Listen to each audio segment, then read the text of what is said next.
Welcome back, everyone, to another interview on the Popcorn Podcast. I'm Tommy Cresta. As you see, Ryan again couldn't make another episode. Very busy, but we have a very, very, very special guest with us today. She is the star of Sex Appeal. She plays Avery White, and we all know her from that, and of course, The Flash. And she has a new teen comedy coming out called Snack Shack. Her name is Mika Abdalla, and I am super, super, super excited to have her on. So, how you doing? I'm doing great. How are you? Excited, still annoyed about Sex Appeal because I just rewatched it again before we got to do this episode, and the Yeah. ending still hurts just as Yeah. much. hmm But I, yeah, I don't know what to tell you. Sorry. but yeah, yeah, we just have some questions here, a couple from me and Ryan, and then we have some from our fans that they just want to reach out and submit their own questions. Cool. So the first question, not very acting related, but when we were doing research and everything, I just want to know what made you want to get into studying philosophy at UCLA? Um, yeah, I originally started as a political science major, and that ended immediately. And then I had taken a philosophy course as a GE, my first quarter, and I really enjoyed it. And I felt like a better person while I was taking the class. It was like 100A, like ancient Greek philosophy, like very not practical, and like that weird type of philosophy where it's just like I don't even know how to describe it. It's really weird, but I felt like it positively impacted my life. So I was like, okay, this is fun. And then I kind of tried a few different things to see what would work. And I just ended up taking so many philosophy classes that I was like, it makes the most sense for this to be my major, which is like a not inspiring story. But now, genuinely, like I'm about to graduate. I have four more classes that I have to take. Um, and just this last quarter, I was like, man, I actually really love studying this. Like I love reading about it. I love writing about it. I'm like very glad that I kind of accidentally fell into it. Hmm. And I have to ask, do you take your is there anyone that like notices you at school that's like, oh my God, are you? No, I go to UCLA and nobody cares at all. I don't think anyone's ever even looked at me twice. Oh. This is a question from, oh no, this is another one of mine. I talked before we started recording that I went down through your filmography, trying to Yeah, find some older things you worked on. And you got to work with one of the most famous characters ever in Barney.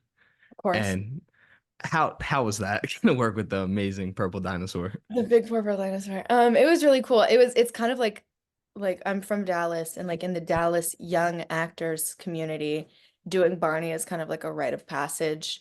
I mean, like Demi did it, and I think Selena did it. Um, Lovato and Gomez. Um, both from Dallas.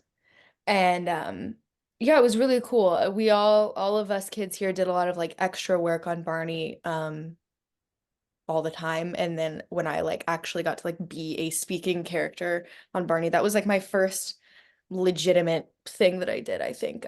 So it was really cool. It was really fun. The set is just a playground, and so like we just played, and then offset like all of our holding rooms, they kept us really entertained. They had it really down to a system how to keep these like 8-year-olds from going crazy in their production office.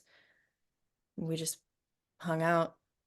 I It sounds remember I remember one girl brought like, those little plastic, I don't think it was a Neopet. It might have been a Neopet. It came in like the little plastic ball, and you open it up and it was like a squishy animal thing, and you like collected them, and she had like 80 of them, and she brought them one time, and I was like, pretty a little jealous that she had so yeah, many. I was like, Mom, what? She was like, you do not need that. And I just devastated me. I mean, I was late just doing my research. I was like, okay, she was in this, and I was like, Barney. And I late Yeah. went to my mom. I was like, this girl's on Barney. I was like, I'm kind of jealous. Like, that's like a dream. Yeah. That's No, like it's fun. every kid's childhood was to hang out with Barney and play on the playground. Yeah. But since you're from Dallas, this is gonna make a lot of my listeners angry if I don't ask. Please tell me you're not a Cowboys fan. I am a Cowboys fan, Oh and my. I have a dear friend who actually plays for the Cowboys who I met at UCLA. So I'm now even I was not really a Cowboys fan, but now I I have to be. Sorry. I think we might have to cut this interview short. I don't think Yeah. being an Thanks Eagles for having fan me. is really Bye. helping. Yeah. Oh no, that's Ryan is a Giants fan, so we're split Mm, anyway. mm, But going controversy. into a question that we were asked from one of our followers was, how did the role of Avery come up for Sex Appeal? Like when that first all came about. Um, Actually, kind of another Dallas related thing. The movie was being cast by a woman named Amber Horn, who she's also from Dallas, and I took acting classes from her when I was like 7 years old. So I've known her forever. And then when she kind of moved permanently to LA when I was like 9 or 10, she would let me stay with her when I would come out for like pilot season, or if I was like there for a callback or something, like she would let me like stay at her place. And so we stayed really close. And I got the audition during COVID. It was like January 2021. So like vaccines starting to roll out, and there were very few auditions going around. And I got the tape like the way that you get all your tapes, like, from my agent and my manager. And I saw that Amber was casting it, and I was like, she's a casting director. I saw that Amber was casting it, and I was like, oh my God. So um, that was just like a really cool connection that I had to it. And uh, she, I mean, it was kind of tough because she wasn't really able to offer me any like help, like special help necessarily, because like that's not really fair. But I think it just like inspired me, or like made it feel like kismet to me, and like must have changed something psychologically in my brain. Because then I just like really went all in with it. And the film has a lot of references um in both like the script and in like the set decoration to old films, like to like Trip to the Moon, and just the one with John Cusack holding up the thing. Oh, say anything. Say anything. And so that was also really cool to me. So I was like, okay. I was studying film at the time, and I was like, oh my God, and all these like crazy. I had just watched Trip to the Moon, and I was like, oh my God. Um, yeah, anyway, I know I'm like rambling now. No, but it all fell together. It was all very like, this thing's happening and Amber's casting it, and it has all this stuff, and I'm recognizing all these things, and like the character feels similar to me in a way. And yeah, it was really.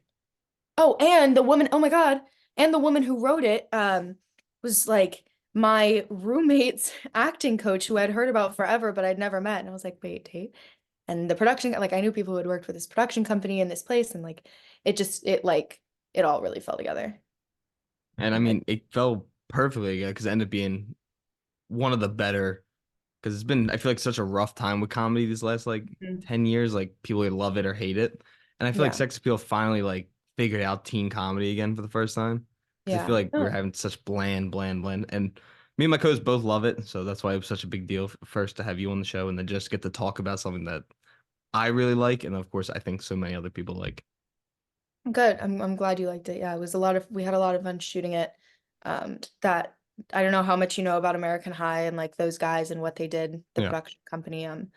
But like, yeah, they just bought a high school, an abandoned high school in Syracuse, New York, and started making like high school movies. And I just think it's so cool. And they were so fun and easygoing. And the whole crew, like, we became such good friends because it was during COVID. So we were like a pod. We couldn't go see other people. And we're in Syracuse. So it was like, who are you gonna see? It's not really You know, anything out there to a anyway. degree, like, what are we gonna do? So we all became really, really close. And that's great. And you guys did what was such a big thing in the early 2000s, which was showing bloopers throughout the like the end credits, Yeah. which I loved, and I was so happy that someone did it. And so Yeah. Oh another my God, big I thing. forgot about that. Wait, that's so funny. We did do that. Yeah. Now going into your new film, Snack Shack, which comes out today everywhere, Literally and today. I'm super excited to see it. I talked about before. I wish it was in a closer theater to me, but I wanted to give our listeners a chance. In 3 words, how would you describe it?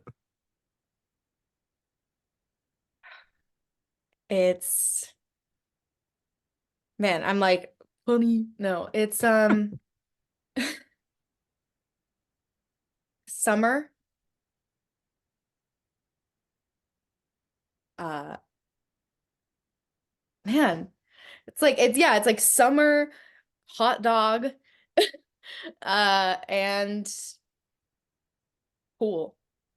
That's really it. Like That's a genuinely, fair answer. that's really like 90% of the movie is shot at the pool. They're screaming about hot dogs the whole time, and it's like quintessential summer movie. I'm so excited. And again, it's going right back into that teen comedy. So, and I all the early reviews so far say it's hilarious. It goes back to raunchy comedy. So I'm excited. Yeah. And It how did that role come about? Like getting to be part of Snack Shack now? Same thing, just normal regular audition. I was sent the script as well, so of course I read that.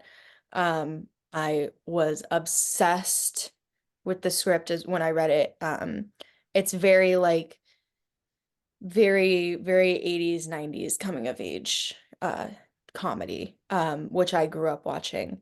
So it was like, okay, this is like an opportunity to kind of be a part of something that I grew up on and like loved so much when I was younger. And yeah, then it was normal. Just taped for it. It was actually we had a chemistry read, and it was the first in-person anything that we had had since COVID, and this was summer of 2022. So that was a little horrifying, but I guess it went well. Um, yeah, but it was a very like very regular auditioning process. Oh, Adam moves fast. He knew what he wanted. He didn't make us come in and out and tape for him a million times, which I also really appreciated. well, it seems like it worked out for you because now you're this one of you're the lead of the movie or one of the Yes, leads, if you say. one of them. And this is a question from one of our followers named Oscar, and he wanted to say, going off of being now in Snack Shack and doing Sex Appeal, what are your favorite teen comedies? Uh, Better Off Dead is amazing. Um, Weird Science is amazing. I'm trying to think of like the modern teen comedy. Going back, like Mean Girls, truly, like if you go back and watch it, it like never dies. Like it truly is like amazing the whole way through. Um, yeah, I feel like I haven't watched like the modern teen comedy too much. Just kind of like sacrilegious. You've really been in them. I've really been on. I haven't been. Yeah. Ooh. Um. I don't know if you can call it a comedy, but Bodies I haven't was seen it yet. I it was good. I watched it in Nebraska. It came out while we were shooting in Nebraska City, and so we all drove to Omaha to go to like a big theater and watch it. Um, it was good. It was great. It was I know hilarious. it's one of those ones like I love like horror comedy, so of course I'm like probably should have watched it, but I'll Yeah. get around to it. And then what was I gonna say? Oh, going back to Mean Girls, Tina Fey was friendly with my dad throughout high school because they went to high school together. Oh my God. Yeah, because she went to the my rival high school, well, my former rival high school. That's crazy. Yeah, Miss Tina Fey. She's an icon, first off. Yeah, for real. And then the last question I have for you is if you could give any advice to your younger self or any up and coming actor or actress, what would it be?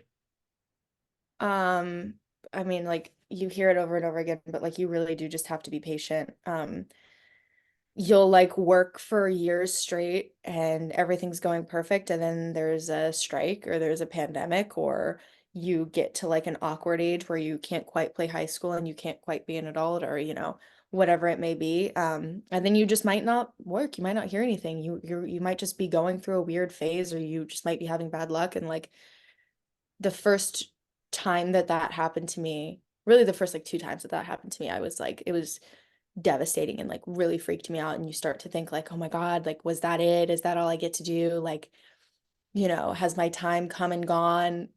And like, especially, like, I mean, first of all, for that's not true for anybody. Like, it just comes in waves and things will get busy again, and your luck will pick up, and like, it's okay. You just have to wait it out. But like, especially when I mean, I was like 17, 18, sitting in my apartment by myself, like, that's it. I'm never working again. I've reached my peak and now I'm past my prime. And it's just like ridiculous. I mean, especially when you're young, things are changing, you're growing, like just chill. You can start freaking out later, but like give yourself your late teens, give yourself your 20s, and like just take it as it comes. Take your opportunities when you can, and don't freak out, when you're being rejected, because that's 99% of the job is being rejected. That was really good Grim. advice. It's very grim. I thought you gave it a nice positive spin. I try.